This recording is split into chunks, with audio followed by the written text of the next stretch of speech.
স্ক্রিনে একটি সেন্টেন্স লক্ষ্য করুন। Mango is my favourite fruit. Is this a correct sentence? আপনাদের সকলের মনে হতে পারে এটা একটা কারেক্ট সেন্টেন্স, কারণ আমরা বিভিন্ন ইংরেজি বইতে এই ধরনের সেন্টেন্স খুঁজে পাই। কিন্তু আপনাদের জ্ঞাতার্থে জানাই, this is not a correct sentence.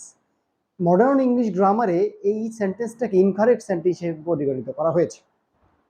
তাহলে এই সেন্টেন্সের কারেক্ট ফর্ম কি হবে? সেক্ষেত্রে খেয়াল করুন, দুইভাবে এই ভুল সেন্টেন্সটাকে আমরা সঠিক করতে পারি। প্রথমত, mango is my favourite fruit, এই সেন্টেন্সের ম্যাঙ্গো হচ্ছে কমন নাউন। এই ম্যাঙ্গো কমন নাউনের পূর্বে ডেফিনেট আর্টিকেল দা ব্যবহার করে কারেক্ট করতে পারি।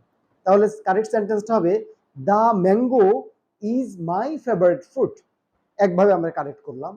অন্যভাবে এটাকে কারেক্ট করার জন্য যেই কমন নাউন রয়েছে ম্যাঙ্গো, এই ম্যাঙ্গো কমন নাউনটাকে প্লুরাল কমন নাউন হিসেবে পরিগণিত করব।